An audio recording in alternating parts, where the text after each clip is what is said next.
Ընդամենը մեկ օրից նոյեմբերի 1-ն է։ Կառավարությունը ֆիզիկական անձանց համար եկամուտների հայտարարագիր ներկայացնելու վերջնաժամկետ հենց այս ամսաթիվն էր սահմանել, բայց հետ քայլ արեց։ Այսպիսով այլևս պարտադիր չէ հայտարարագիրը հարկային մարմին ներկայացնել, եթե աշխատավարձից բացի այլ եկամուտ չունեք։ Այն կլրացվի ինքնաշխատ պետական եկամուտների կոմիտեի տեղեկատվական բազայում առկա տվյալների հիման վրա։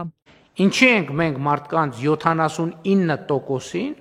ասում, որ դուք մտեք հայտարարագիրը լրացրեք այն դեպքում, երբ որ ինքնաշխատ ձևով այդ հայտարարագիրը լրացված է։ Ամիսներ առաջ գործադիրի ղեկավարը ամենևին էլ այս կարծիքին չէր եւ հայտարարագրումը պարտադիր էր վարչապետի նշած 79% քաղաքացիների համար եւս։ Աշխատող Հայաստանի Հանրապետության բոլոր քաղաքացիները նախ մինչև մայիսի 1-ը, ապա մինչև նոյեմբերի 1-ը պետք է 2024 թվականի եկամուտների հայտարարագիր ներկայացնեին ՊԵԿ։ Ընդ որում կառավարությունը հայտարարում էր, որ վերջնաժամկետը լրանալուց հետո այն ներկայացրած չլինելու պարագայում քաղաքացիները վարչական պատասխանատվության են ենթարկվելու։ Եկամուտների հայտարարագրման համակարգի պարզեցման օրինագիծը ազգային ժողովն ընդունեց նախորդ շաբաթ։ Հայտարարագրման համակարգ մուտք գործելն ու այն լրացնելը պարտադիրից դարձավ կամավոր, բայց եթե ուզում եք սոցիալական ծախսերի փոխհատուցում ստանալ, համակարգ մուտք գործելը եւ հայտարարագրի տվյալները հաստատելը պարտադիր է։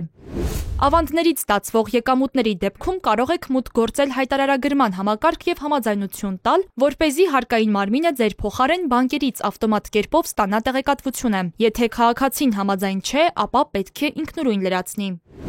Նոր կարգավորմամբ նաև հստակ սահմանվում է, որ ընտանիքի անդամների, ծնողների եւ երեխաների, ամուսինների, եղբայրների եւ քույրերի միջև դրամական փոխանցումները հայտարարագրման ենթակա չեն։ Ֆիզիկական անձանց կողմից ստացվող վարկերն ու փոխհարությունները նույնպես չեն ներառվի հայտարարագրման պարտադիր դաշտերի մեջ։ Հայտարարագիր չլրացնելու համար տույժ ու տուգանքներ չի լինի, իսկ եթե թաքցրած եկամուտ ունենաք, հարկային մարմնից դեռևս միայն նախազգուշացում կստանաք եւ հնարավորություն կտրվի ճշգրտել հայտարարագիրը։ 186,152 քաղաքացի արդեն հայտարարագրել է 2024 թվականի իր եկամուտները։ Նրանցից 56,023-ը սոցիալական ծախսերի փոխհատուցում է ստացել 4 միլիարդ 653 միլիոն դրամի չափով։